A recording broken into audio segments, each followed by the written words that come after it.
God's people.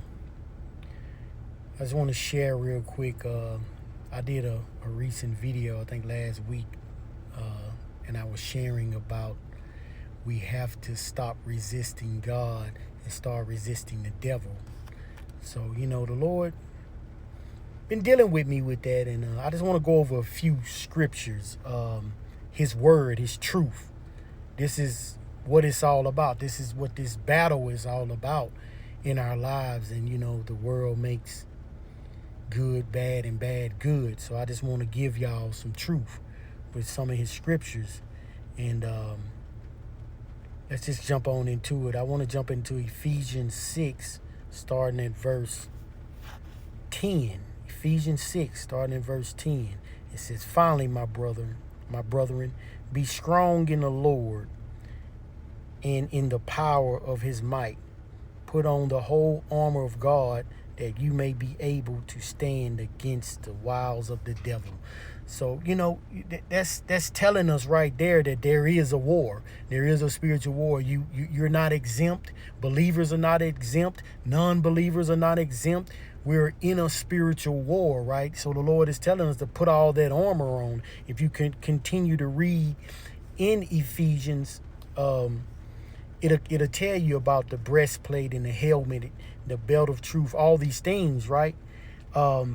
It's important that we carry ourselves in that manner because the enemy ain't playing with nobody. So I just wanted to share that. And we're going to go to James. Let's see here. James chapter 4, starting at verse 6.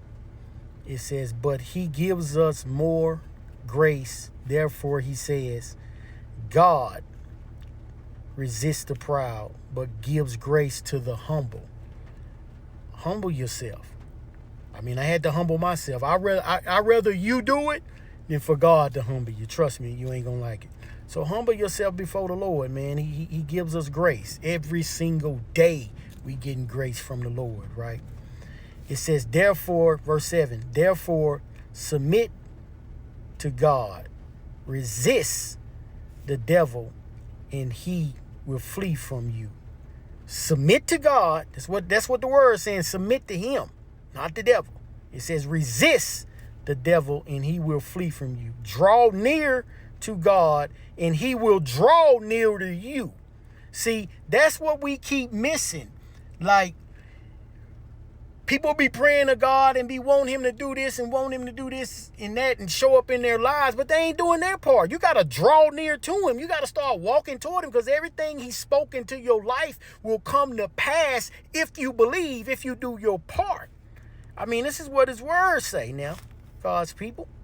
Okay, let's go on. We're going to go to, let's see, Matthew 4.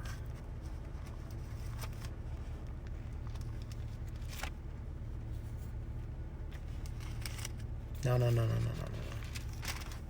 We're going to go to Luke 10. I'm sorry, Luke 10.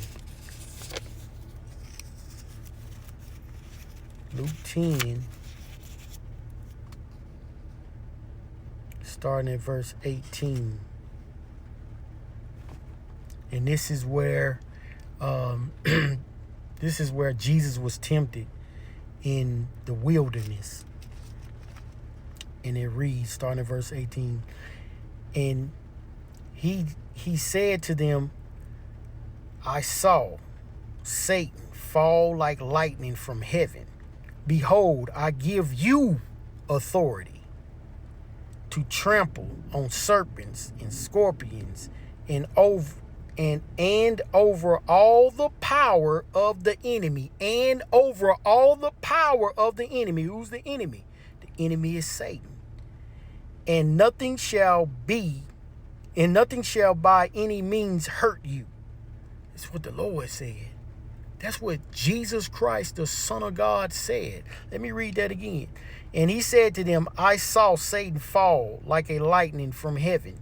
Behold, I give you the authority to trample on serpents, scorpions, and over all the power of the enemy, and nothing shall by any means hurt you. He's given us the power, man. But do you believe that? Do you believe that?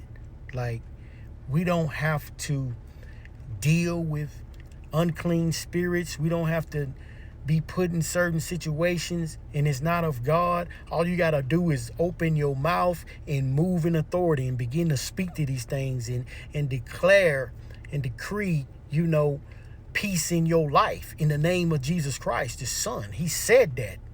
He said it. And that's for us. But you got to believe that, though. Do you believe that Jesus Christ is the Son of God? First of all, if you don't, then ain't nothing going to happen for you. But I just encourage y'all, man, to really don't take this lightly. This is God's truth. This is his word. This is him telling us, giving us instructions on how to deal with this spiritually. Our walk, period, in life, whether you want to believe it or not, it's spiritual. Our lives are spiritual, period. Let's go to Matthew 4, starting at verse 8. And this is Jesus being tempted, right? It says, again, the devil took him up on a exceedingly high mountain and showed him all the kingdoms of the world and their glory. And he said to him, all these things I will give to you if you fall down and worship me. He tripping. Just like he tempted Jesus, he tempts us. Every single day you're being tempted by something, whether it's small or big, in this world. He got authority over it right now because he stole the authority from Adam.